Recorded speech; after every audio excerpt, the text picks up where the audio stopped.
2016 সালের এসএসসির মাধ্যমে শিক্ষকতা শুরু করলেও চাকরি বাতিলের তালিকায় নাম ছিল গাইঘাটা থানা এলাকার ঠাকুরনগর শিমুলপুর কলোনি এলাকার বাসিন্দা জুয়েলি বিশ্বাসের। পরবর্তীতে ডিসেম্বর পর্যন্ত চাকরির মেয়াদ বাড়লেও অনিশ্চয়তার জীবনে এখন সন্তানকে বাঁচানোই যেন বড় চ্যালেঞ্জ হয়ে দাঁড়িয়েছে মুর্শিদাবাদের জলঙ্গি বালিকা বিদ্যালয়ের শিক্ষিকা এই মায়ের কাছে। 2016 সালের এসএসসির যে প্যানেল বাতিল হয়েছে, 26,000 জব চলে গেছে। আমি ওই প্যানেলেরই একজন শিক্ষিকা। বর্তমানে যদিও আমাদেরকে ডিসেম্বর পর্যন্ত বহাল রাখা হয়েছে, কিন্তু চাকরির জীবনের এই অনিশ্চয়তা তৈরি হয়েছে। 1 বছর 11 মাসের বাচ্চা এখন MPS 2 নামক এক বিরল রোগে আক্রান্ত, যার একমাত্র চিকিৎসা হিসেবে ডক্টর বোন ম্যারো ট্রান্সপ্লান্টেশনের পরামর্শ দিয়েছেন এবং তার জন্য 43 লাখ অ্যারাউন্ড একটা এস্টিমেটও দিয়েছেন। কিন্তু এই অনিশ্চিত চাকরি বা ডিসেম্বর পর্যন্ত রয়ে যাওয়া চাকরির ভিত্তিতে আমি কোথাও থেকে কোনো লোনের ব্যবস্থাও করতে পারছি না।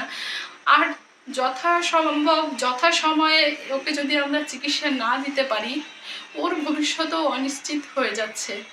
হয়তো আমরা ওকে হারিয়েও ফেলবো।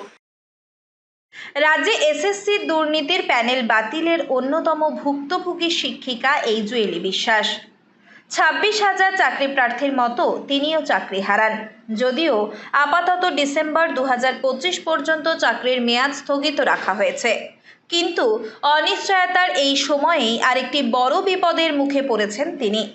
নিজের একমাত্র সন্তান বিরল রোগে আক্রান্ত হওয়ায় চিকিৎসার খরচ জোগাতে রীতিমতো দিশেহারা শিক্ষিকা সহ গোটা পরিবার। ওই MPS 2 রোগে আক্রান্ত, যেটা মিউকোপলিস স্যাকারোডোসিস বলে এবং হান্টার সিনড্রোমও বলে। তো দিল্লিতে গিয়ে জানতে পারলাম যে বোন ম্যারো ট্রান্সপ্ল্যান্ট করাই একমাত্র উপায়, তাছাড়া কোনো উপায় নেই। কারণ ইন্ডিয়াতে এর কোনো ট্রিটমেন্ট নেই। যা ট্রিটমেন্টের ওষুধ আসে তা জার্মানি অথবা আমেরিকা থেকে, এটা খুব কস্টলি, যেটা 50 লাখ থেকে 1 কোটি টাকার উপরে, এবং সেটা বয়স অনুযায়ী এবং ওজন অনুযায়ী ওর খরচাটা আরও বাড়তে পারে। তো সেই সামর্থ্য তো আমাদের নেই। ওখান থেকে একটা এস্টিমেট দিয়েছে 43 লক্ষ টাকার, যেটা বোন ম্যারো ট্রান্সপ্ল্যান্ট করার জন্য। প্রধানমন্ত্রী রিলিফ ফান্ডে আমি অ্যাপ্লাই করেছি, আর রাষ্ট্রপতি ফান্ডে অ্যাপ্লাই করেছি, কিন্তু ওখান থেকে এখনও কোনো কিছু চিঠি আসেনি। জানা গিয়েছে ওই শিক্ষিকার 1 বছর 11 মাসের ছেলে আরুষ বণিক একটি বিরল জেনেটিক রোগে আক্রান্ত MPS 2, যা চিকিৎসা বিজ্ঞানে পরিচিত হান্টার সিনড্রোম নামে। এই রোগে শরীরে এক ধরনের এনজাইমের অভাব হয়, যার ফলে ধীরে ধীরে শরীরের বিভিন্ন অঙ্গ বিকল হতে থাকে। চিকিৎসকেরা জানিয়েছেন এই রোগের একমাত্র কার্যকর চিকিৎসা হলো বোন ম্যারো ট্রান্সপ্লান্টেশন, যা শুধুমাত্র বিদেশের চিকিৎসা পদ্ধতি দ্বারাই করা সম্ভব এবং এর খরচ প্রায় 43 লক্ষ টাকা। এদিকে অনিশ্চিত চাকরি, আয়ের উৎস নেই বললেই চলে। স্বামী মিল্টন বণিকও সন্তানের কারণে চাকরি ছাড়তে বাধ্য হয়েছেন। ফলে অসহায় এই অবস্থার মধ্যেই এখন সন্তানকে বাঁচানোর লড়াই চালাচ্ছেন শিক্ষিকা জুয়েলি সহ গোটা পরিবার। বরখাস্ত করেছে চাকরি থেকে, ওই চাকরিতে ওতে ওর ভিতরে আছে। আমার ছেলে কোম্পানিতে কাজ করছে, ছেলে অসুস্থ হলে এখন ওরা কিছুই করতে পারছে না।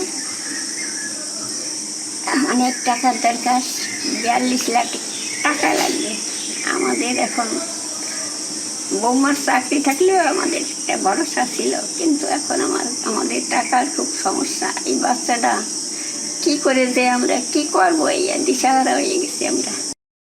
এই পরিস্থিতিতে কোনো ব্যাংকও লোন দিতে রাজি হচ্ছে না বলেও জানান শিক্ষিকা মা। বাধ্য হয়ে সন্তানের চিকিৎসার জন্য প্রধানমন্ত্রী ও রাষ্ট্রপতির কাছে আবেদন জানিয়েছেন জুয়েলি এবং তার পরিবার। চোখের জলকে সঙ্গী করে শিক্ষিকা মা কোনো ক্রমে সন্তানকে আগলে রেখে বাঁচানোর আপ্রাণ চেষ্টা চালাচ্ছেন। এমন পরিস্থিতিতে যখন একদিকে চাকরি নিয়ে দ্বন্দ্ব, অপরদিকে সন্তানের জীবন, সেই জায়গায় দাঁড়িয়ে মানসিক শক্তি ধরে রেখে মায়ের এমন লড়াইকে কুর্নিশ জানাতেই হয়।